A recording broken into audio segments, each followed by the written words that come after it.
पहला ग्राफ देख, क्वेश्चन ये था y is equal to x की power 4 minus 2x square plus 3, यही था ना? Yes sir. तो अब हम क्या करेंगे, सबसे पहले differentiation dy by D X, या वही एफ डैश एक्स लेके भी चल लो, इसको कोई दिक्कत नहीं है, एफ डैश एक्स से dy बाई डी एक्स होता है।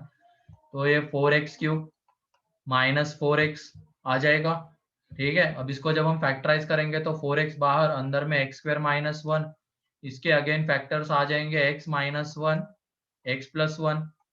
अब यहाँ पे dy बाई डी एक्स जो जीरो होगा, dy by D X is equal to zero at x is equal to 0, 1 and minus 1, in 3 points पे वो जीरो होगा, है कि नहीं? अब ये देख लो, इसका साइन हम देख लेते dy बाई डी एक्स का, सेम नंबर सिस्टम की तरह करेंगे हम, मेथड ऑफ इंटरवल। तो 3 क्रिटिकल पॉइंट्स स्टैंडर्ड फॉर्म में है, इसके इधर प्लस, सबकी पावर ऑड है, माइनस प्लस माइनस, तो x is equal to minus 1 and 1 कैसा पॉइंट है? हाँ वैसे भी जा सकते हो, लेकिन अभिषेक वो ग्राफ वो अलग चीज है, ठीक है। यहाँ पे देख लो पहले, x is equal to minus 1 and 1 कैसे पॉइंट्स रहेंगे? मिनिमम। मिनिमम वाले। And X is equal to 0 वाला पॉइंट कौन सा रहेगा? मैक्सिमा वाला रहेगा। अब उसके बाद x टेंडिंग टू इंफिनिटी पे y कितना जाएगा? Infinity. Infinity.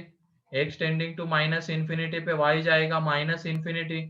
x is equal to 0 पे y आ जाएगा 3, x इज इक्वल टू 1 पे y कितना आ रहा है? 2, and X is equal to minus 1 पे भी y कितना आ रहा है? 2 आ रहा है। क्लियर है? दोनों पे 2 2 आ रहा है। तो ये सारे पॉइंट्स तो हमने मतलब निकाल ले, कहाँ पे कौन से x के लिए y की कौन सी वैल्यू आ रही है। अब इनको प्लॉट करेंगे सर वो y टेंड्स टू इन्फिनिटी आएगा ना? पॉजिटिव। हाँ y tends to infinity, sir tends to infinity आएगा, सही है, ठीक है। अब इनको प्लॉट करते हैं। तो माइनस 1 पे वैल्यू आ रही है 2, 1 पे वैल्यू आ रही है 0, सॉरी 2 ही आ रही है, एंड 0 पे वैल्यू आ रही है 3, तो ये पॉइंट। अब x tending to minus infinity मतलब इधर y कहाँ जा रहा है? इंफिनिटी, मतलब ग्राफ ऊपर से शुरू होगा इस तरीके से। ये पॉइंट ऑफ मिनिमा है तो कर्वेचर यहाँ पे ऐसा रहने वाला है, ये पॉइंट ऑफ मैक्सिमा है तो यहाँ पे ऐसा रहेगा, ये अगेन पॉइंट ऑफ मिनिमा है तो ऐसा रहेगा, and x tending to infinity पे y कितना जा रहा है? इंफिनिटी, तो ये उसका ग्राफ आएगा। तो यहाँ से तुम बताओ कि ये तो ग्राफ तो चलो बन गया, ये पॉइंट कौन सा? -1, 2, ये 1, 2, और ये यहाँ पे 0, 3, तो इसके कितने रूट्स आएंगे? 4 4 रूट्स तो रहेंगे। नेचर क्या रहेगा? All imaginary. All imaginary. Clear है ये ग्राफ को देखते हुए?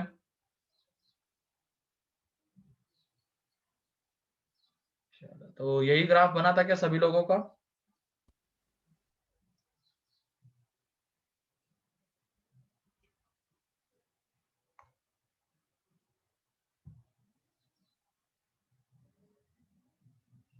और वो जो तुमने किया है ना अभिषेक, वो जनरली यूज किया जाता है रेंज निकालने के लिए। हम क्या करते हैं, एक्स स्क्वायर की जगह पे टी पुट करते हैं, फिर टी में क्वाड्रेटिक, एंड वहां से फिर वाई की वैल्यू रेंज निकालते हैं, तो उसके लिए वो यूज होता है। लेकिन उससे ग्राफ जो वाई एंड एक्स में जो ग्राफ है वो एक्चुअल ग्राफ नहीं मिल पाता है, वो सिर्फ रेंज निकालने के लिए होती है चीजें, ठीक है। नेक्स्ट कौन सा था?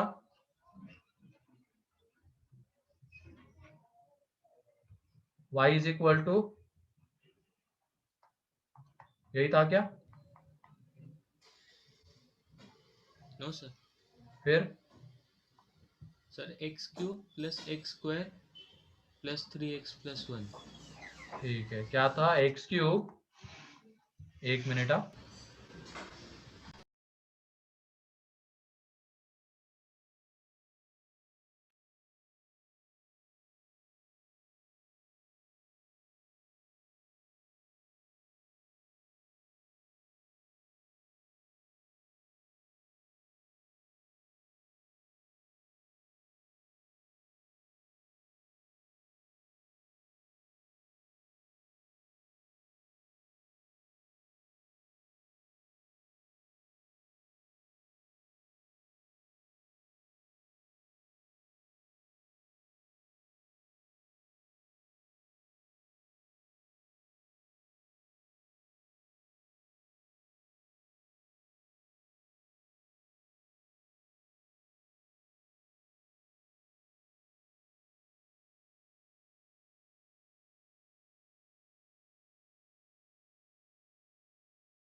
ठीक है, तो क्वेश्चन एक बार फिर से बताओ तो x cube plus x square plus x plus three square x plus 1, plus 3x plus 1।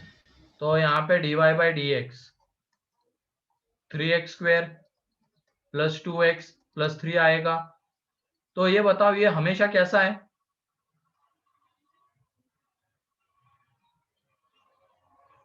Positive. Always positive है ना? क्योंकि देख लो एक्स स्क्वायर का कोएफिशिएंट पॉजिटिव है, इसका डिस्क्रिमिनेंट निगेटिव आता है। तो dy by D X is greater than 0 for x belongs to r आ जाएगा, क्योंकि यहाँ पे एक्स स्क्वायर का कोएफिशिएंट पॉजिटिव है, डिस्क्रिमिनेंट निगेटिव है कि नहीं? और अगर dy by D X positive आता है तो ग्राफ कैसा रहेगा? इंक्रीजिंग, है कि नहीं? ग्राफ इंक्रीजिंग आएगा। तो इस ऐसे मतलब इनका ग्राफ अगर हमें बनाना है तो x टेंडिंग टू इंफिनिटी पे वैल्यू निकाल लेंगे तो वो y tending to infinity, x tending to minus infinity पे y माइनस इंफिनिटी, एंड 0 पे वैल्यू निकाल लो। तो x इज इक्वल टू 0 पे y कितना आता है? 1। तो काम खत्म हो गया, ये 0,1। तो कहां से शुरू होगा? ये नीचे से शुरू होगा, ये देख लो नीचे से शुरू होगा और जाएगा कहां पे? ऊपर। इंक्रीज करता हुआ ही ग्राफ आएगा इसका, इस तरीके का।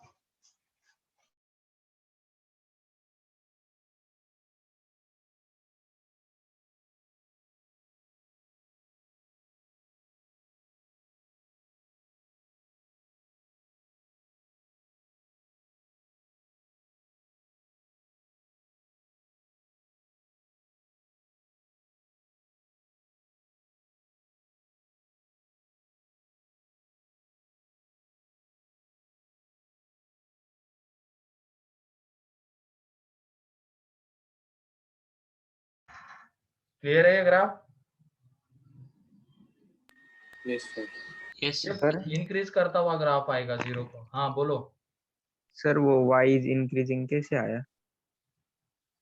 पता नहीं, अब लिखवाया, तुम लोग पढ़ते नहीं हो, इसका मतलब यही तो बोला जाता है, पढ़ो उसको, देखो जो क्लास में लिखवाया जाता है।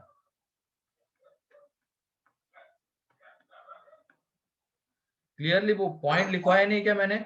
4 पॉइंट, मैक्सिमा पे क्या होता है, मिनिमा पे क्या होता है, इंक्रीजिंग और डिक्रीजिंग वाले। यस सर लिखवाए। Yes sir. यहाँ पे देख लो, अगर dy by D X positive आता है तो वो ग्राफ कैसा रहता है? इंक्रीजिंग रहता है। तो यहाँ पे Yes, ये sir. dy by D x इसके इक्वल आ रहा है, तो ये क्वाड्रेटिक हमेशा पॉजिटिव है, तो dy बाई डी एक्स भी हमेशा पॉजिटिव आएगा, तो उसका ग्राफ हमेशा इंक्रीजिंग आएगा। ठीक है, तो इसको Yes, देखते हुए sir. बताओ इसमें रूट्स कितने होंगे? 3. 3। और नेचर बताओ? 1 real. 1 real, 2 1 imaginary. real, one 2 real 2 imaginary. imaginary. हाँ सही अनुष्का, तुम सही कह रहे हो। अगर तुम्हें इक्वेशन के रूट्स बताने हैं, क्यूबिक इक्वेशन के नेचर बताना है, इजीली हम उसको फैक्टराइज नहीं कर पा रहे हैं, तो उस केस में हमें किससे अप्रोच करना है? ग्राफ से। ठीक है,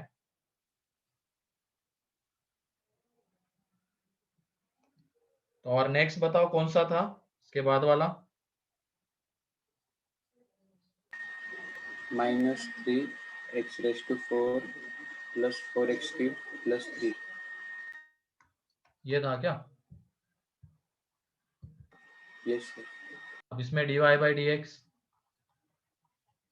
ये कितना आ जाएगा? -12x cube plus 12x square.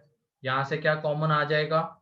-12x square बाहर ले लेते हैं, -12x स्क्वेयर बाहर ले लिया, और अंदर में क्या बचा रहेगा? x minus 1। क्लियर है? अंदर में x माइनस 1 बचा रहेगा। अब dy बाई डी एक्स 0 कहां पे होता है? At x is equal to 0 and 1। अब लेकिन थोड़ा ध्यान से करना, ये अभी स्टैंडर्ड इसके आगे माइनस लगा हुआ है, तो इसकी वजह से थोड़ा ध्यान से इसको देखना था। तो 1 के राइट हैंड साइड में साइन क्या आ जाएगा? बताओ। नेगेटिव। माइनस। Minus. निगेटिव आएगा इस माइनस की वजह से। फिर उसके बाद 1 जहां से आता है उसकी पावर ऑड है तो साइन चेंज हो जाएगा, लेकिन 0 जहां से आता है उसकी पावर देख लो इवन है, तो साइन चेंज नहीं होगा। तो यहाँ पे 0 को हम मैक्सिमा मिनिमा कह सकते हैं क्या? 0 को नो नो नहीं सर, कह सकते हैं, क्योंकि वहां पे No. ग्राफ कैसा आने वाला है? प्लस प्लस है, तो dy by D x plus plus है, तो कैसा आएगा? Straight line. इंक्रीजिंग नहीं, स्ट्रेट लाइन नहीं आएगा, इंक्रीजिंग आएगा। ठीक है, ध्यान रखना। अगर इसके about plus two minus change होता तो maxima, minus two plus change होता तो minima, plus two plus change हो रहा है तो वहां पे इंक्रीजिंग आएगा, माइनस टू माइनस ही रह रहा है तो डिक्रीजिंग आएगा। ये है, ठीक है। तो यहाँ पे लेकिन x इज इक्वल टू 1 कैसा पॉइंट है बताओ? Maximum, maxima, Maximum. Maxima plus two minus change हो रहा है ना। अब ये देख लो, इसमें x टेंडिंग टू इंफिनिटी पे y कितना जाएगा? y minus minus infinity, x tending to minus infinity पे y infinity minus Infinity. Infinity, minus क्योंकि माइनस इंफिनिटी की पावर 4 इंफिनिटी आ जाएगा, लेकिन इंटू माइनस है ये बाहर वाला, तो उसकी वजह से minus infinity. x is equal to 0 पे y 3 and x is equal to 1 पे 4 4। 4, अब इनको प्लॉट करते हैं, ठीक है। ये 0 1 पे 4,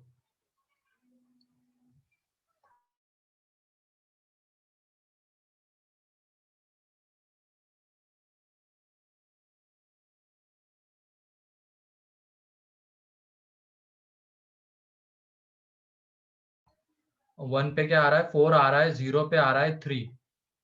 तो ये देखो, तो और x tending to minus infinity पे y, माइनस इंफिनिटी मतलब ग्राफ नीचे से शुरू होगा, और ये देख लो यहाँ पे ग्राफ इंक्रीज करता हुआ ही आने वाला है। देखो इंक्रीज करवा दिया। अभी ये कर्वेचर वगैरह हम डिटेल में 12th में एक टॉपिक है, ऐसे कर्वेचर क्यों चेंज हो रहा है, ये क्यों हो रहा है, वो डिटेल में देखेंगे वहां पे। अभी के लिए तो बस ग्राफ की एक रफ आइडिया लेनी थी नेचर ऑफ रूट्स ढूंढने के लिए।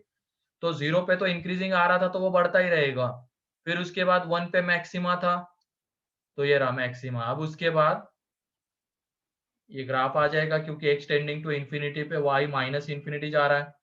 तो इसको देखते हुए बताओ इसके रूट्स कितने होंगे? रियल, 4। और उसमें नेचर बताओ, nature 2 real, 2 imaginary. 2 real 2 imaginary. Clear है ये? तो नेचर ढूंढने के लिए इसकी हेल्प हमें लेनी है। एक क्वेश्चन मेंस में आया था इसके ऊपर ही, ग्राफ से हमें नेचर बताना था। ये सॉरी 1,4 है ये। तो ये तीनों ग्राफ क्लियर है? यस सर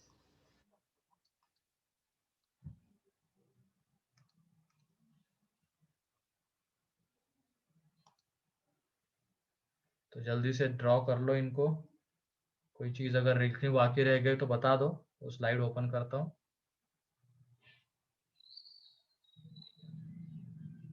तो जब भी हायर डिग्री के नेचर ऑफ फ्रूट्स के बारे में कुछ बोलना होता है, तो उस केस में उसको हम कैसे डील करते हैं? ग्राफ से।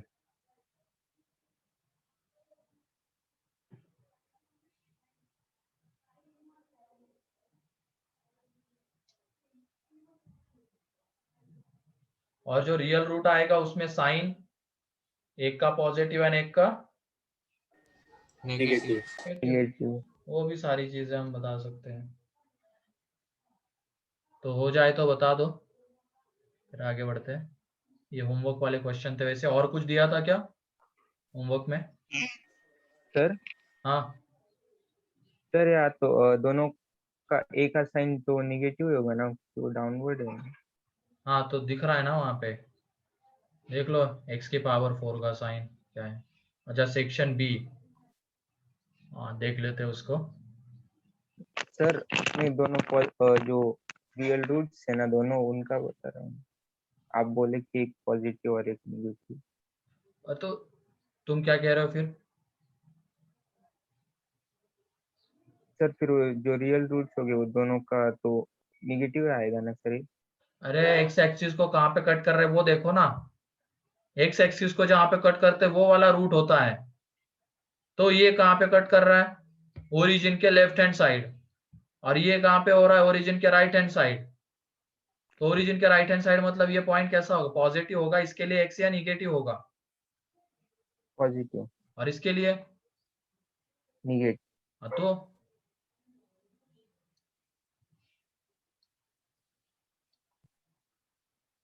Yes sir, thank you.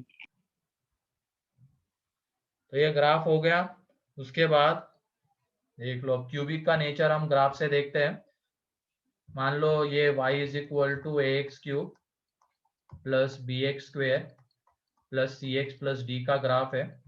ठीक है, इसमें a को हम पॉजिटिव लेके चल रहे हैं, मतलब ग्राफ, ये ध्यान रखना, क्यूबिक में अगर एक्स क्यूब का कोएफिशिएंट पॉजिटिव है, हायर डिग्री का कोएफिशिएंट पॉजिटिव है, तो ग्राफ नीचे से शुरू होता है, ऊपर जाता है। ग्राफ नीचे से शुरू होता है, ऊपर जाता है। ठीक है, और इसमें ए बी सी डी को हम रियल ले रहे हैं ताकि ग्राफ बनाना है। और मान लो इसका ग्राफ अगर ये वाला आ रहा है, एक्स एक्सिस के रिस्पेक्ट में ही देख रहे हैं हम, ये वाला इसका ग्राफ आ रहा है। ए अगर पॉजिटिव है तो नीचे से शुरू होगा और ऊपर जाएगा, क्योंकि देख लो ए पॉजिटिव है तो x tending to minus infinity पे वाई माइनस इंफिनिटी मतलब नीचे, and x tending to infinity पे वाई इंफिनिटी मीन्स ऊपर। तो नीचे से शुरू होकर ऊपर, तो इसके कितने रियल रूट्स आएंगे? 3 रियल एंड डिस्टिंक्ट रूट्स, है ना। अगर ऐसा कोई ग्राफ मिल रहा है जो एक्स एक्सिस को 3 डिस्टिंक्ट जगह पे कट कर रहा है, 3 रियल एंड डिस्टिंक्ट रूट्स। ठीक है,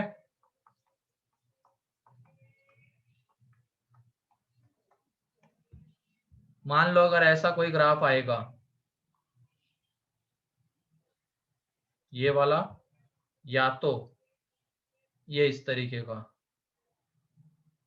तो तुम बताओ नेचर ऑफ रूट्स। टच करता है तो उसके करस्पॉन्डिंग रूट्स कैसे आते हैं? टच करता है रियल तो and equal. Real and equal. Equal. तो देख लो इस पॉइंट के corresponding roots real and equal, and यहाँ पे वो कट कर रहा है, तो इसका मतलब यहाँ पे टोटल कितने रियल रूट्स रहेंगे? 3 रियल रूट्स, 3 रियल रूट्स। और इसमें और क्या बोल सकते हैं हम? देख लो यहाँ पे 3 real roots and distinct roots भी बोल सकते हैं। यहाँ पे 2 इक्वल एंड 1 डिस्टिंक्ट। ठीक है, क्लियर है ये? 2 इक्वल एंड 1 डिस्टिंक्ट। यस।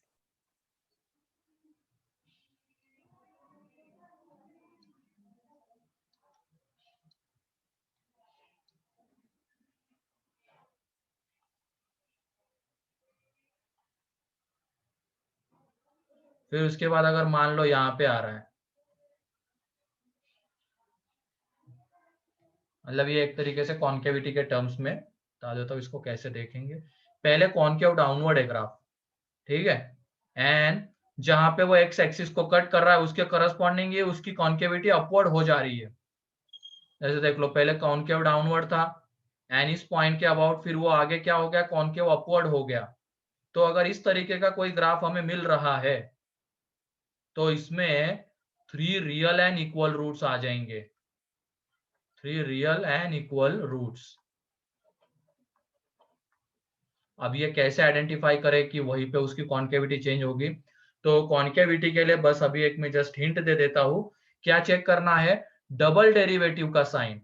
अगर मान लो ये ऐसे है, x इज इक्वल टू ए है मान लो यहाँ पे, तो यहाँ पे एफ डैश ए भी 0 होगा एंड एफ डबल डैश ए भी 0 होगा। तो ये वो पॉइंट रहेगा। ठीक है, अभी और डिटेल में नहीं जा रहा हूं मैं इसमें, क्योंकि हमें उसको 12th में देखना है। अभी तो ग्राफ की हेल्प हम किसके लिए लेने वाले हैं? नेचर बताने के लिए, रेंज ढूंढने के लिए, इन सारे चीजों के लिए ग्राफ की हेल्प लेने वाले हैं। तो इसकी वजह से इसमें और डिटेल में नहीं जा रहे। बस इतना अभी ध्यान रखना, अगर ऐसी कोई चीज आती है जिसमें ए पॉइंट पे एफ डैश भी 0 हो रहा है एफ डबल डैश भी 0 हो रहा है, इसका मतलब वो एक्स एक्सिस को कट करेगा, x is equal to f, n वहीं पे उसकी कॉन्केविटी चेंज होगी, पहले concave downward and concave upward. तो वहां पे क्या हो जाएगा? उस केस में तीनों रियल एंड इक्वल रूट्स आएंगे।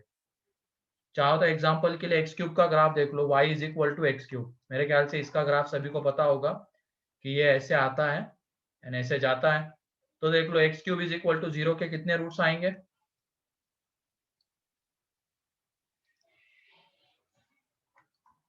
3 रूट्स। क्यूबिक इक्वेशन है और तीनों के तीनों कैसे रहेंगे? Equal, 0 0 0, 3 real and equal roots. And देख लेना यहाँ पे कॉन्केविटी वहीं पे चेंज हुई ना, 0 पे। और देख लेना यहाँ पे एफ डैश 0 कितना आ जाएगा? वो 0 ही आ जाता है। एफ डबल डैश 0 भी कितना आ जाएगा? 0 ही आ जाता है। क्लियर है? अब ये तीसरा पॉइंट।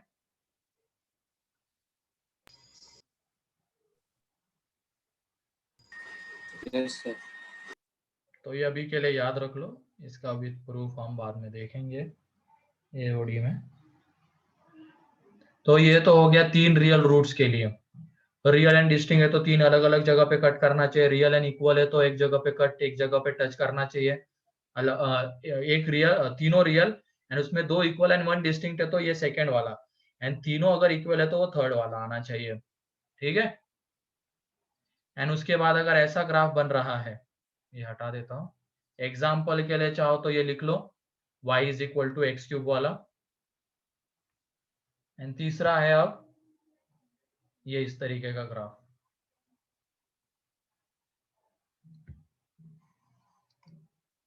देखो कॉन्केविटी कहीं और चेंज हो रही है और वो एक ही जगह पे कट कर रहा है।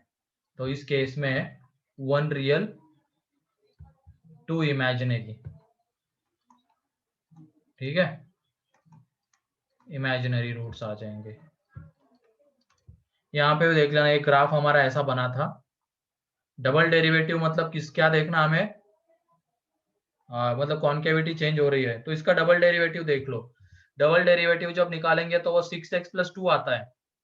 6x प्लस 2 आता है तो वो x इज इक्वल टू -1/6, मतलब यहाँ पे कहीं पे होगा वो कॉन्केविटी, यहाँ पे चेंज नहीं होगी, वो कहीं और चेंज होगी।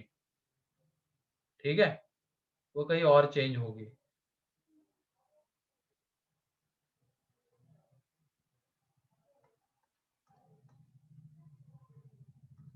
तो ये सारी चीजें क्लियर है ग्राफ से रिलेटेड। इस तरीके के ग्राफ मिलते हैं तो नेचर क्या बता सकते हैं हम?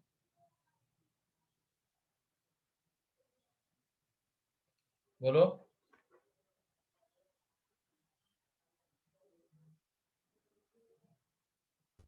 Yes, sir. sir. चलो ठीक है, एक क्वेश्चन लिखो अब। सर आपने बुक मॉड्यूल में से भी होमवर्क दिया था?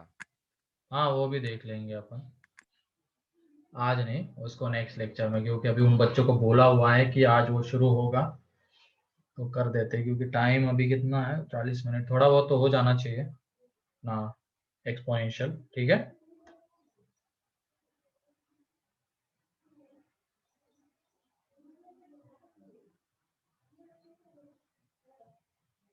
तो जल्दी से 3 क्वेश्चन लेने हैं। ये हो गया? No sir. अरे जल्दी करो।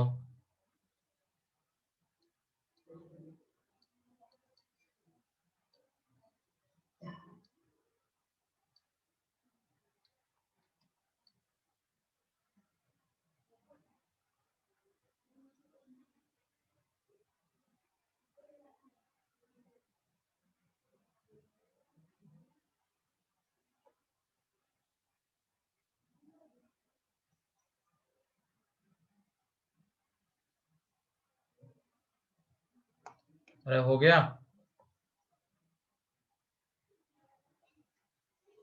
Yes, sir. Yes sir.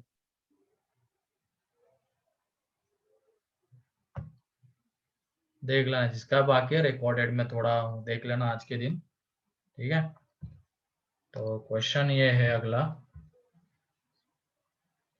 If -2 plus iota beta is root of x cube plus 63x plus lambda is equal to 0,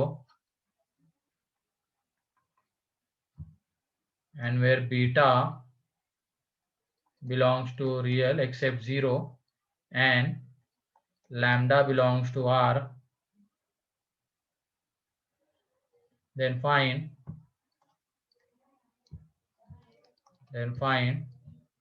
roots of the equation, then find lambda and roots of the equation.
Then find nature of roots. यहाँ पे second question ये है.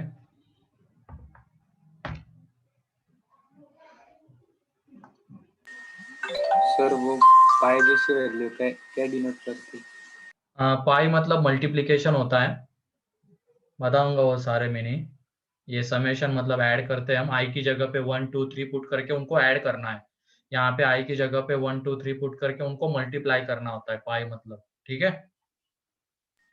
Yes sir. और you का मतलब तो हम वो एग्जाम में देख ही चुके हैं, यूनियन लेना होता है ना. Yes sir.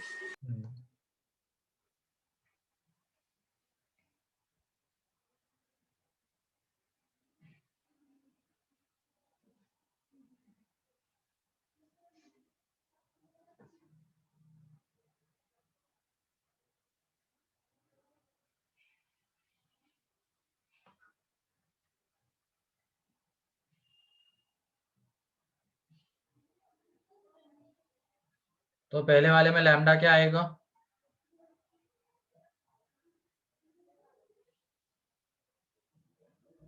बहुत आसान है.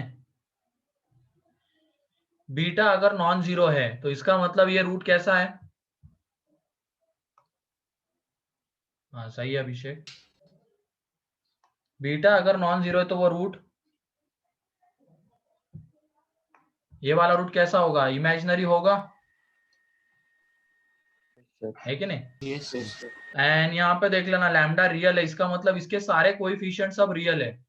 तो इमेजिनरी रूट्स किस में लाई करते हैं? कॉन्जुगेट कंजुगेट पेयर्स में लाई करते हैं. तो देख लो अब वहां पे ये x cube plus 63x plus lambda is equal to 0. तो इसमें अब ये तो रियल इमेजिनरी रूट है. ठीक है, ये इमेजिनरी रूट है. तो इमेजिनरी रूट्स और कोएफिशिएंट्स अगर रियल है तो इमेजिनरी रूट्स हमेशा कंजुगेट पेयर्स में लाई करते हैं, तो दूसरा रूट ये आ जाएगा. ठीक है. एंड जो तीसरा रूट होगा उसको हम अल्फा मान लेते हैं. ओके, वो एक रियल रूट होगा, अल्फा आएगा. तो यहाँ पे सम ऑफ रूट्स बताओ कितना है? 0. सम ऑफ रूट 0 है कि नहीं? तो सम ऑफ रूट्स अगर 0 है तो -2 plus iota beta, -2 minus iota beta plus alpha is equal to 0. तो यहाँ से ये कैंसल आउट, तो अल्फा इज इक्वल टू कितना आ रहा है? 4. तो अल्फा इज इक्वल टू 4 आ रहा है और अल्फा इसका रूट है, तो इसको क्या करेगा? सेटिस्फाई करेगा. तो उसको अगर सेटिस्फाई करेगा तो ये देख लो, ये कितना आ जाएगा? 4 का क्यूब. ये कितना आ जाएगा? 63 into 4 plus lambda is equal to 0. तो ये 4 का क्यूब कितना आने वाला है? 64. और ये देख लो यहाँ पे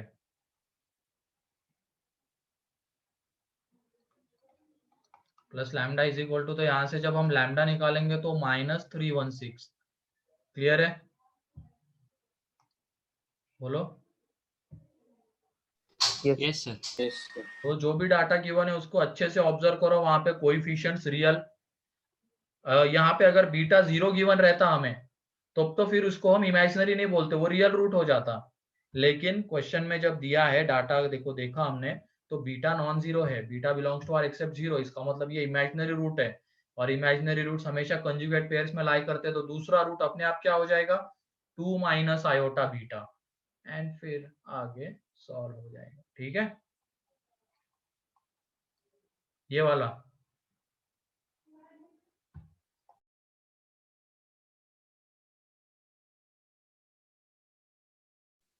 सर। सर हाँ बोलो। सर अगर उसमें सिर्फ बीटा बिलोंग्स टू रियल होता तो? तब तो फिर वो कुछ भी नहीं बोल सकते थे हम यहाँ पे, वो जीरो भी हो सकता था, बहुत सारी चीजें आ सकती थी। ठीक है, यस, थैंक यू सर।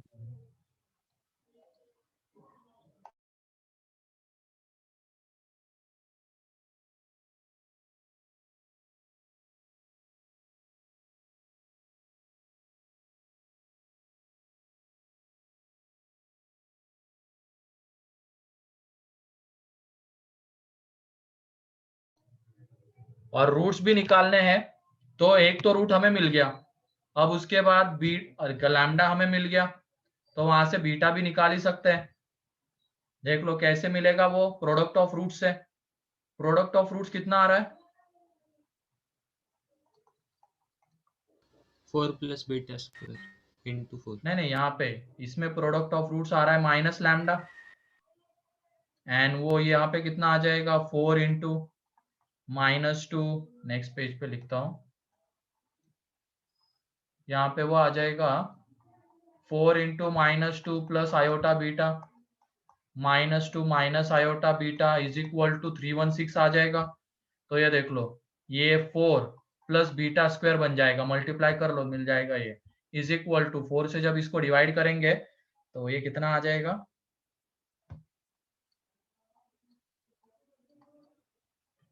79। तो 79। Beta square is equal to 75, तो बीटा इज इक्वल टू कितना आ जाएगा, plus minus under root 75, that is plus minus 5√3। तो एक रूट तो 4 आ गया, और दूसरा रूट देख लो कितना आ जाएगा, -2 minus iota 5√3 and -2 plus iota 5√3। तो ये 3 रूट्स उसके हो जाएंगे। क्या ये क्लियर है? Yes sir. Yes sir. चलो ठीक है, तो लैम्डा की वैल्यू भी हमें मिल गई, और उसके हेल्प से फिर हमने बाकी के बचे हुए 2 रूट्स भी निकाल लिए, मतलब बीटा की वैल्यू निकाल ली। ठीक है, तो लिखो इसको, एंड अगले वाले का नेचर क्या आ रहा है,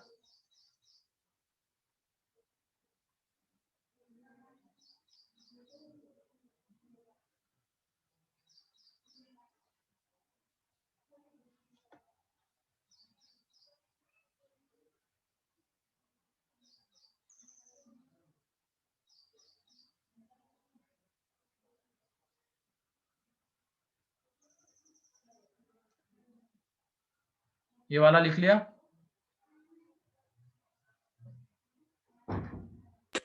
Yes sir. ठीक है, नेक्स्ट क्वेश्चन फिर वो देख लेते हैं। इसमें अब इस पाई का मीनिंग देख लो, इस पाई का जो मीनिंग है उसका क्या रहता है, उसमें मल्टीप्लीकेशन में आती है सारी चीजें, मतलब ये हो जाएगा, अगर इसको हम लिखेंगे एफ ऑफ एक्स को, तो एफ ऑफ एक्स ये रहेगा x minus a1 into x minus a2 into x minus a3, ये इसका मीनिंग है। ठीक है, एंड उसके बाद समेशन का मीनिंग तो सभी को पता ही है, उसमें चीजें एडिशन में आ जाएगी, तो वो देख लो क्या हो जाएगा, माइनस में a1 plus a2 plus a3 and यहाँ पे 3x। अब हमें इसका नेचर बताना है, नेचर ऑफ रूट्स बताना है, तो इसका ग्राफ हमें ड्रॉ करना पड़ेगा। तो इसका ग्राफ हम अब डिफरेंशिएशन वगैरह से नहीं जाएंगे, हमें ये अगर चीजें गिवन है a1 greater than a2 greater than a3, एक क्वाड्रेटिक में भी हमने क्वेश्चन लिया था, उसमें हम a b c पे वैल्यू निकाल रहे थे और फिर उससे बता रहे थे, याद आया? Yes sir. सेम चीज यहाँ पे करेंगे, हम वैल्यू निकालेंगे A3, A2 एंड A1 पे, और इसमें एक्स क्यूब का कोएफिशिएंट देख लो कितना है, पॉजिटिव है या निगेटिव है? पॉजिटिव। पॉजिटिव। पॉजिटिव। तो इसका मतलब ग्राफ कहाँ से शुरू होगा और कहाँ जाएगा? नीचे से ऊपर। नीचे से शुरू होगा और ऊपर जाएगा, इतना तो हमें पता चल गया। अब A3 पे इसकी वैल्यू बताओ कितनी आती है, f ऑफ A3 पॉजिटिव आती है निगेटिव? A3 पे ये तो 0 हो जाएगा, ठीक है, ये A1 plus A2 plus A3 और ये प्लस 3A3, तो तुम ही बताओ A3 पे वैल्यू कैसी आती नेगेटिव। है? A3 पे वैल्यू निगेटिव आती है। एक मिनट, कुछ उल्टा हो गया यहाँ पे, उल्टा देना था, ये प्लस करो और ये -3x करो, ये ऐसा क्वेश्चन था वो। क्वेश्चन में एक चेंज कर लो, यहाँ पे प्लस करो और यहाँ पे -3x करो। चलो ठीक है, ये माइनस है ये प्लस है, कर लिया। अब वैल्यू बताओ कैसी आएगी A3 पे? ये देख लो, ये A1 plus A2 plus A3 -3A3, तो एक A3 तो कैंसल आउट हो जाएगा। अब ये देख लो, एक A3 को हम इसके साथ देते हैं एंड एक A3 को A2 के साथ देते हैं, तो A1 माइनस A3 कैसा आएगा, पॉजिटिव या negative? Positive. Positive. Positive. And A2 minus A3 कैसा आएगा? पॉजिटिव। पॉजिटिव, ठीक है, तो ये भी पॉजिटिव आ जाएगा, तो इसका मतलब A3 पे वैल्यू कैसे आने वाली है, पॉजिटिव। ये देख लो, ये A1 माइनस A3 एंड ये A2 माइनस A3, इस तरीके से अगर लिखेंगे तो हमें दिख जाएगा ये भी पॉजिटिव एंड ये भी पॉजिटिव, तो वो वाला पॉइंट ऊपर रहेगा। फिर उसके बाद A2 पे वैल्यू, A2 पे मत निकालो, A1 पे निकालो सीधा। A1 पे निकालेंगे तो वो कैसी आएगी? A1 पे निकालेंगे तो ये A1 plus A2 plus A3, ये तो 0 हो जाएगा एंड -3A1, तो वहां पे वैल्यू निगेटिव आ जाती है, ठीक है। एंड A2 पे वैल्यू निकालेंगे, A2 पे हम साइन नहीं बता पाएंगे कंफर्मली क्या आएगा, क्योंकि देख लो A2 पे क्या हो जाएगा, A1 plus A2 plus A3 -3A2, एक A2 कैंसल आउट हो जाएगा। अब एक A2 को हमने A1 के साथ दे दिया और एक को A3 के साथ दे दिया, तो ये देख लो, ये पॉजिटिव आ रहा है और ये निगेटिव आ रहा है, तो यहाँ से A2 के ऊपर वैल्यू कैसी आएगी ये बता सकते हैं क्या? नो। नहीं बता सकते हैं, कंफर्मली नहीं बता सकते कि क्या होगी, लेकिन जब हम ये ग्राफ हम ड्रॉ करने जाएंगे, ग्राफ नीचे से शुरू होगा, यहाँ पे वैल्यू पॉजिटिव, मान लो A2 पे वैल्यू निगेटिव आ रही है, मान लो ऐसा, ठीक है, A2 पे वैल्यू निगेटिव आ रही है और A1 पे निगेटिव थी, ये वाला ग्राफ, और ग्राफ ऊपर ही जाने वाला था एट द एंड, तो नेचर ऑफ रूट्स बताओ कैसा है? 3 रियल रूट्स, क्लियर है? सर हाँ, सर f(a1) कैसे होगा निगेटिव? सोचो ना, अभी जो मैंने दो चीजें इस तरीके से लिख के दी है तो उससे सोचना आना चाहिए। बाकी लोगों को दिख रहा है क्या f(a1) निगेटिव? Yes sir. देखो ना, यहाँ पे ऐसे करो, एक A1 को कैंसल आउट कर दो, एक A1 को A2 के साथ दो, एक A2 A1 को A3 के साथ दो, तो वहां पे बन जाएगा A2 minus A1 plus A3 minus A1, और अगर A1 A2 से बड़ा है, A1 A3 से बड़ा है, तो A2 माइनस A1 भी निगेटिव रहेगा एंड A3 माइनस A1 भी निगेटिव रहेगा, तो ओवरऑल क्वांटिटी निगेटिव रहेगी, ठीक है। Yes, sir. Thank you. हाँ, लेकिन A2 के ऊपर एग्जैक्टली साइन क्या होगा हम ये नहीं बता सकते जब तक हमें A1 A2 A3 की वैल्यू नहीं गिवन रहेगी, तो वहां पे वो कुछ भी रहने दो, चाहे पॉजिटिव रहे चाहे निगेटिव रहे, ग्राफ तो तीन जगह पे ही कट करेगा एक्स एक्सिस को, तो नेचर ऑफ रूट्स कैसे आ जाएंगे, 3 रियल रूट्स, क्लियर है? Yes, sir. Thank you, sir.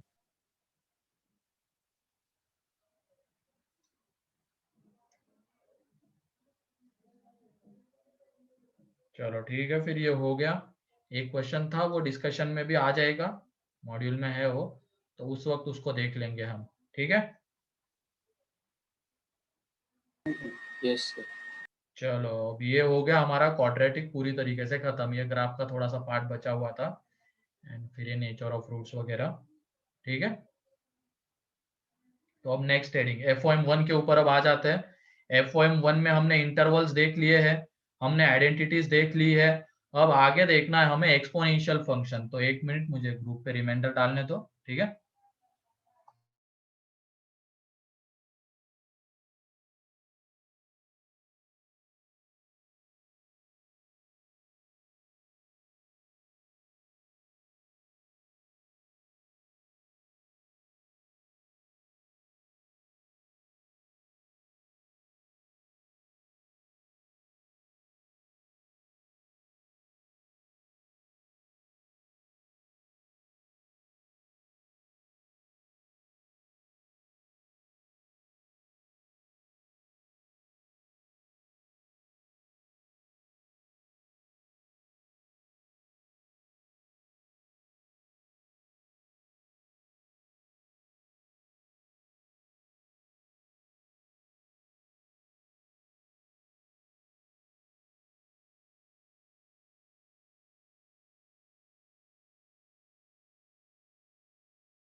हाँ पूरी मॉड्यूल कर लो कौशल तुम आप लोग, है ना, पूरी मॉड्यूल लगा सकते हो। Upper limit must be 3। ये किसका भेजा अभिषेक तुमने? मैंने चैट अभी देखी है।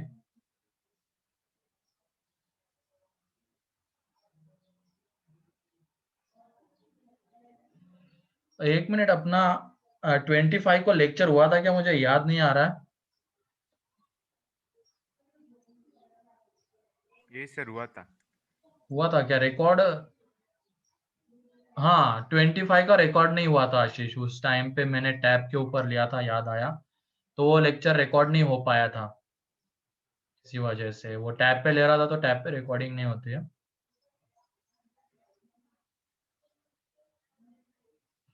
अभी देखते वो कौन सा पोर्शन था। 25 के दिन हमने क्या देखा था? जब स्टार्ट किया था ना शायद, थ्योरी ऑफ इक्वेशंस 25 को। एक बार देख लो। ये sir theory of equation start किया था उस हाँ दिन। ठीक है, तो उसका मैं भेज दूंगा अभिषेक आशीष तुम्हें। ठीक है, sir thank you. Hmm.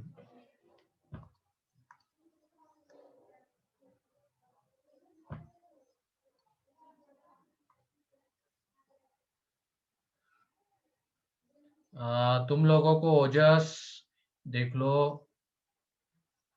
Interval के लिए कितने पेजेस है?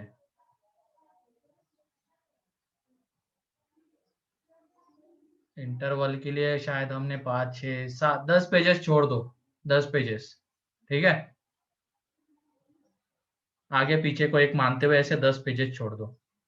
Sir remainder and factor theorem के बाद 10 पेजेस ना? हाँ उसके बाद 10 पेजेस छोड़ दो।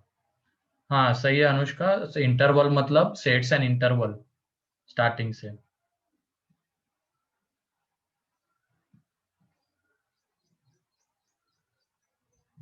सर हाँ सर जो हम रेंज फाइंड करते थे वो डिफरेंशिएशन मैक्सिमा और मिनिमा से भी फाइंड कर सकते हैं। हाँ ग्राफ ड्रॉ करके, ठीक है। ग्राफ बनाओ, जो भी एक्स हमें गिवन है उसमें ग्राफ का कौन सा पोर्शन आता है वो देख लो। एंड देन उसके बाद वो कहाँ से कहाँ, मतलब उसमें सबसे नीचे पॉइंट कौन सा है, सबसे ऊपर कौन सा है वो देख लो, मिल जाएगा। Yes, सर आप ले सकते हो क्या एक एग्जांपल की? किसका? वो डिफरेंशिएशन मैक्सिमा और मिनिमा से उसका रेंज फाइंड करने का कोई? इसी में देख लो। चलो एक ग्राफ हमने बनाया हुआ है ना, मान लो Yes, इसके ऊपर मैंने रेस्ट्रिक्शन डाल दिया। इसमें मुझे रेंज पूछी गई और मैंने रेस्ट्रिक्शन डाल दिया x 0 to 2। इसके लिए मुझे रेंज पूछी गई है, तो जो ग्राफ का पोर्शन 0 to 2 के बीच में आएगा वही मैं देखूंगा। तो ये देख लो 0 पे वैल्यू ये आ जाती है, 2 पे इसकी वैल्यू बताओ क्या आती है? ये 16 माइनस 48, ये 8 32। तो निगेटिव कितनी आ रही है ये? -48 + 32 + 3, तो वैल्यू -13 आ रही है 2 पे। ठीक है, तो इसके बीच का जब मैं ग्राफ देखूंगा तो ये पॉइंट ये मिलेगा मुझे। तो इसमें बताओ सबसे ऊपर जो पॉइंट है उसका y कोऑर्डिनेट क्या है, 4 और जो सबसे नीचे उसका और 2 y कोऑर्डिनेट रहे, सॉरी -30। ये उसकी रेंज है। ठीक है, यस सर, थैंक यू हाँ। सर। चलो अब आ जाते हैं हम आगे FOM1 के ऊपर, exponential function. Exponential function,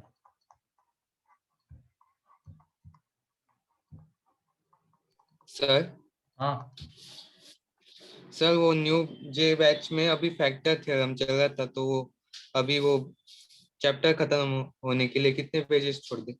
10 pages. ठीक है, thank you sir. Exponential function, तो लिखो इसमें function of the form y is equal to a की power x where a is greater than 0 and a not equal to 1, a is greater than 0 and a not equal to 1, repeat from first. क्या Sir, repeat from first. Function sir of ये the, FOM ही होगा ना? रुको लिखो पहले, function of the form y is equal to a की power x where a greater than 0 and a not equal to 1 is called as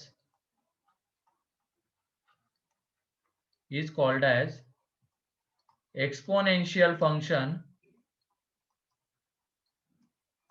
is called as exponential function। तो इस तरीके के फंक्शन को क्या कहते हैं, एक्सपोनेंशियल फंक्शन कहते हैं। ठीक है, y is equal to a की पावर x, जहां पे a अगर पॉजिटिव है नॉट इक्वल टू 1, मतलब 2 की पावर x, 3 की पावर x, 1/2 की पावर x, ये सारे एक्सपोनेंशियल फंक्शंस है।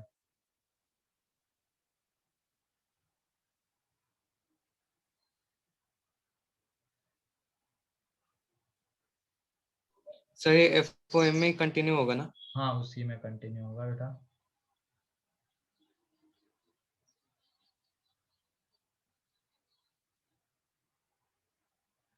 तो इसको एक्सपोनेंशियल कहते हैं। ठीक है, अब उसके बाद इसके ग्राफ्स हमें बनाने हैं, लेकिन उसके पहले कुछ चीजें हमें पता होनी चाहिए। अगर कोई नंबर 0 और 1 के बीच में आता है, कोई नंबर 0 और 1 के बीच में है एंड हम उसकी पावर बढ़ाते चले जाते हैं, तो क्या होगा, उसकी वैल्यू बढ़ेगी या घटेगी? घटेगी। घटेगी। घटेगी घटेगी। घटेगी सर। सभी लोगों को दिख रहा है ना, वो पावर 1, नंबर अगर 1 से छोटा है, 0 to 1 के बीच में है एंड उसकी पावर हम बढ़ाते जाएंगे तो वैल्यू घटेगी।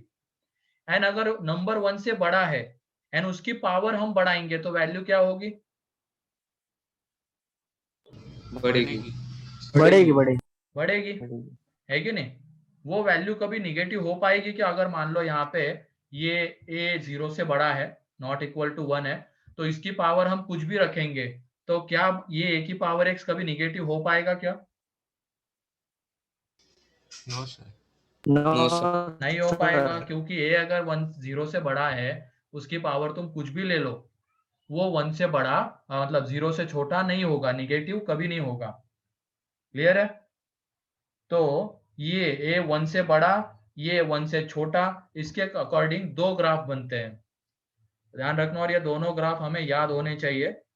तो पहला वाला जो ग्राफ है, ग्राफ ड्रॉ कर रहे हैं हम इसका ग्राफ, उसके लिए a को हम लेके चल रहे 1 से बड़ा, और दूसरा है जिसमें हम क्या ले रहे हैं, a को 1 से छोटा एंड 0 से बड़ा, तो वो होना ही चाहिए, क्योंकि इसी तरीके से तो एक्सपोनेंशियल फंक्शन डिफाइन होता है।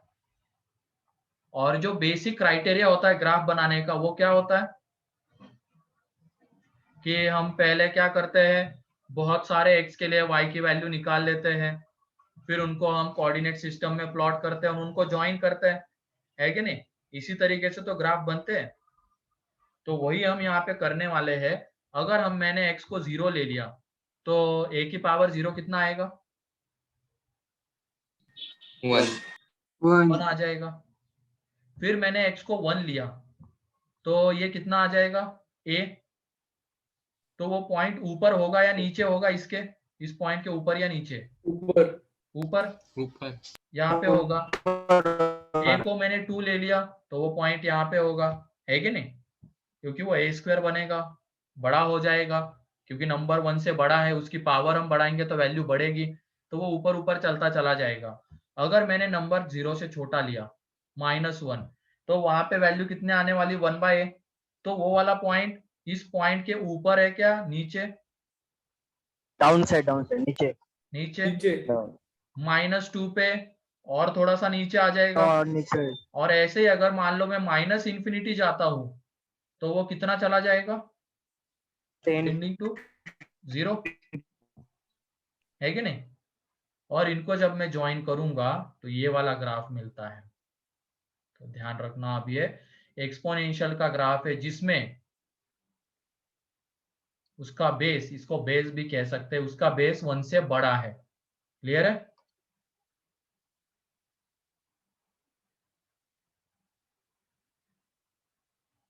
क्लियर है क्या? बताओ ये graph. Yes sir. Yes sir.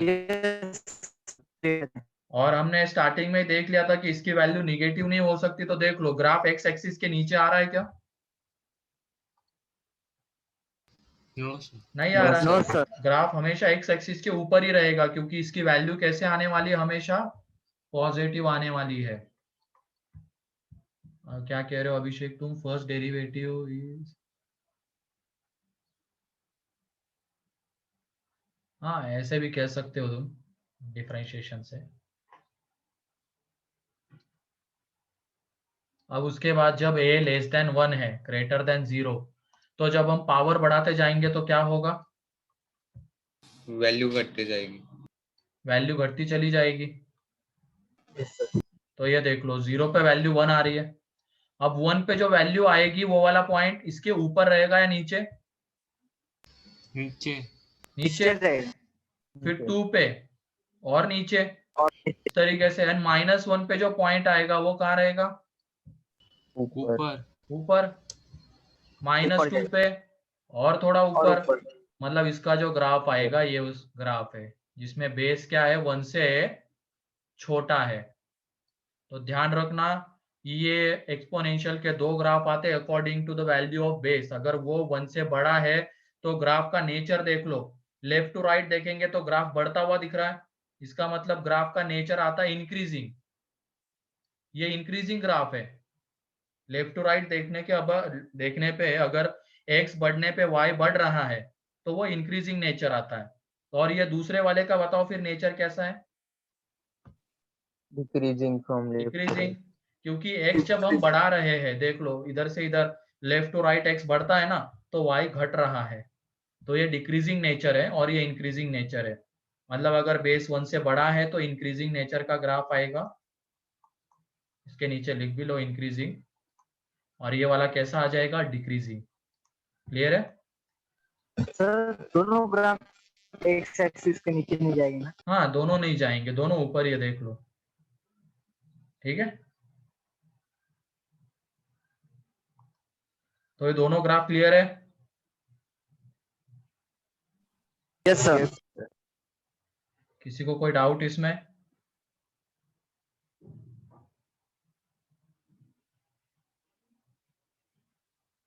Sir sir उस पे जो हमने एक्स एक्सिस पे जो वैल्यूज लिए हैं वो एक्स के है क्या? हाँ ये 1 2 ये x की वैल्यूज है, उसके करस्पॉन्डिंग y की वैल्यूज आएगी तो वो पॉइंट, जैसे 1 के करस्पॉन्डिंग a आ जाएगी तो ये 1, a वाला पॉइंट, 2 के करस्पॉन्डिंग a² आएगी तो ये 2, a² वाला पॉइंट, और उन्हीं को ज्वाइन कर दिया है। इसी तरीके से तो ग्राफ बनता है। ठीक है, तो अगर a 1 से बड़ा है तो ग्राफ इंक्रीजिंग नेचर का ये वाला, एंड अगर a 1 से छोटा है, 0 से बड़ा है, तो डिक्रीजिंग नेचर का ये वाला ग्राफ आएगा। ठीक है, तो ये ग्राफ हो गए। उसके बाद एक नोट में पॉइंट लिख लेना, a की पावर x हमेशा कैसा होता है, पॉजिटिव या निगेटिव? Real sir. पॉजिटिव होता है रे। a की power x is always greater than 0, तो इसको अगर लिखना है तो कैसे लिखेंगे, a की power x greater than 0 for x belongs to r, सारे x के लिए for x belongs to r a की पावर x कैसा होता है, ग्रेटर देन 0 होता है, ध्यान रखना।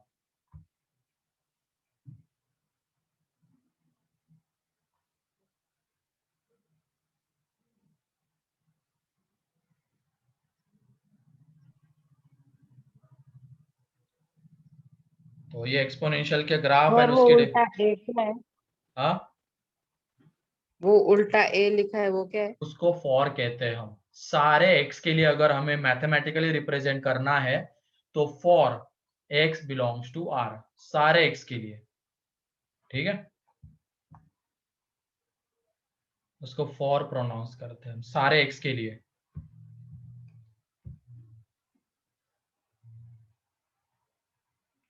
क्योंकि हम यहाँ पे कोई भी x अगर ले लेंगे, a की पावर x कभी निगेटिव हो ही नहीं सकता है, वो हमेशा कैसा रहेगा, पॉजिटिव। तो इसका मतलब for x belongs to r, मतलब सारे x के लिए a की पावर x हमेशा कैसा रहेगा, पॉजिटिव, ग्रेटर देन 0। क्लियर है अब ये? Yes sir. तो एक्सपोनेंशियल से रिलेटेड किसी चीज में किसी को कोई डाउट?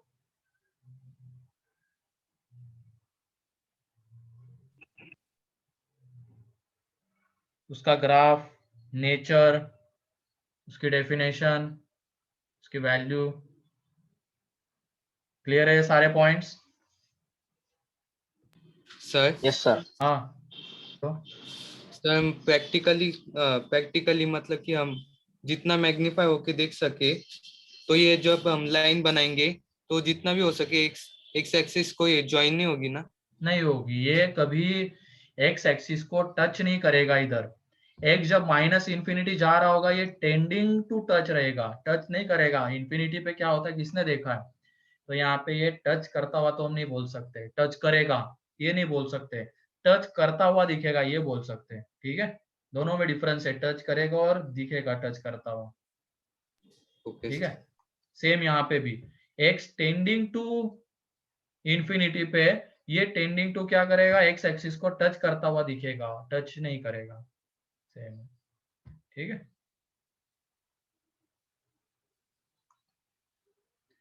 फिर उसके बाद आ जाते हैं अब लॉग, लॉग के ऊपर लॉगरिथम, ये भी लिख सकते हो तुम, या लॉग। तो इसकी वजह से डेफिनेशन देख लेते हैं आज, नेक्स्ट लेक्चर में इसकी प्रॉपर्टीज देख लेंगे, ठीक है।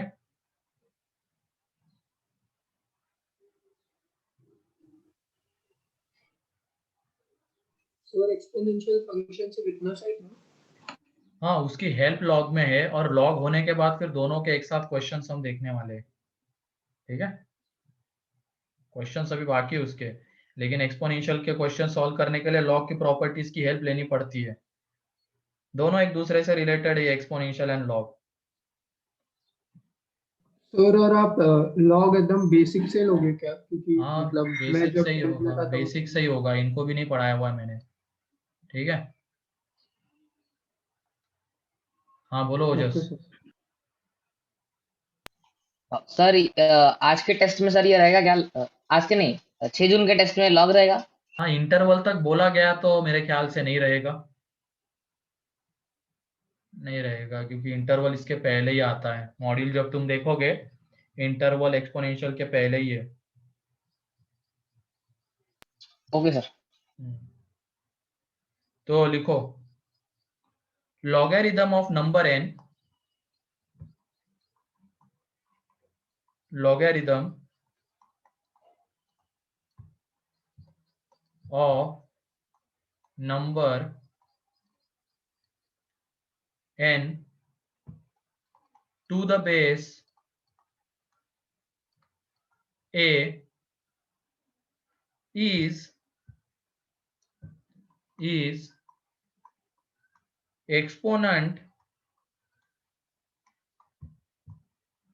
is exponent is exponent indicating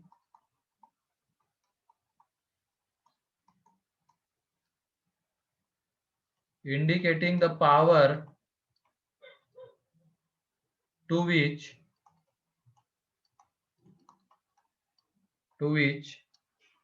base A must be raised.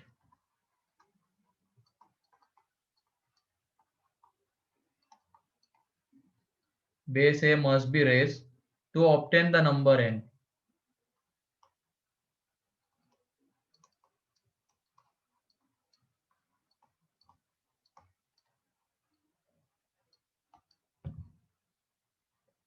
तो ये देख लो क्या पे कहता है, पहले इसको लिख लो।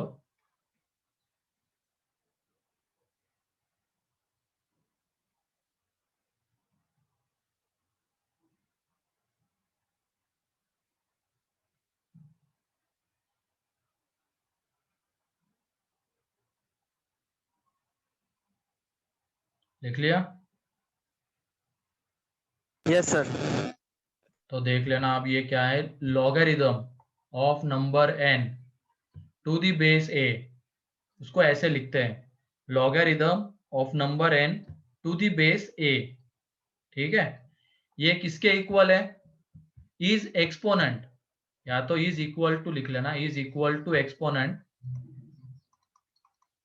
Is equal to exponent indicating the power to which base a must be raise to obtain the number n। मतलब अगर मान लो इसमें हमने यहाँ पे इसको लैम्डा ले लिया, तो ये डेफिनेशन ये कहती है कि ये जो n होगा ये इसके इक्वल होगा। तो ये इसकी बेसिक डेफिनेशन है, ध्यान से देख लो डेफिनेशन को। बेस को हम क्या कर रहे हैं, exponent indicating the power to which base a must be raised, मतलब बेस ए को हम जिससे रेज कर रहे हैं, उसकी पावर जिससे रेज कर रहे हैं, जैसे ये ए की पावर लैम्डा एन को ऑब्टेन करने के लिए वही वैल्यू होगी किसकी, लॉग एन बेस ए की। क्लियर है, ये डेफिनेशन क्लियर है? Yes sir. मतलब ए की पावर हमने जिससे रेज की है, जिस भी एक्सपोनेंट से रेज की है नंबर एन को पाने के लिए, तो वही वैल्यू किसकी होगी, लॉग एन बेस ए की वैल्यू होगी। और ये इसकी बेसिक डेफिनेशन है लॉग की, या बेसिक प्रॉपर्टी भी तुम कह सकते हो। Log n to the base a is equal to lambda है, तो वहां से हम n is equal to a की पावर लैम्डा लिख सकते हैं, ए की पावर लैम्डा लिख सकते हैं। अब तुम लोग बताओ इसकी हेल्प से, ये ए कैसा होगा अगर ये ए की पावर लैम्डा आ रहा है और ये एक्सपोनेंशियल फंक्शन बन रहा है ना उसकी पॉजिटिव, तरह, पॉजिटिव, ए ग्रेटर देन होना चाहिए, and a not equal to क्या होना चाहिए, 1, 1, है कि नहीं? एंड उसके बाद ये n कैसी वैल्यू मिलेगी हमें बताओ, n अगर a की पावर लैम्डा आ रहा है तो पॉजिटिव। Always positive. ये ऊपर ही देख लो ना, नोट में पॉइंट ही लिखा हुआ है हमने, a की पावर x हमेशा पॉजिटिव होता है। तो पहले हम ये लिख लेते हैं कि n कैसा होगा, हमेशा पॉजिटिव होगा।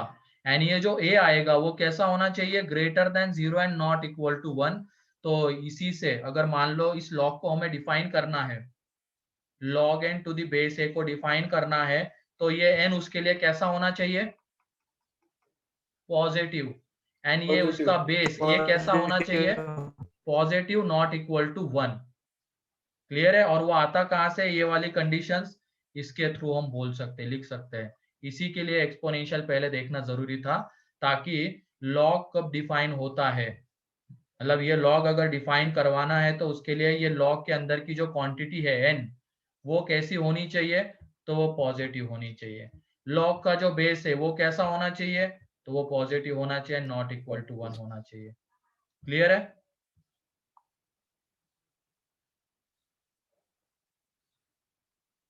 ये वाला पॉइंट क्लियर है क्या, लॉग कब डिफाइन होता है? Yes sir.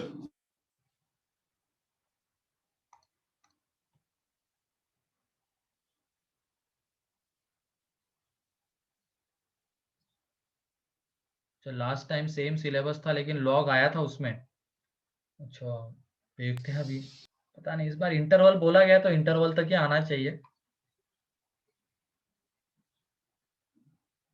पेपर वो ऊपर से ही सेट होके आता है कोटा से, जो उस पोर्टल पे होता है।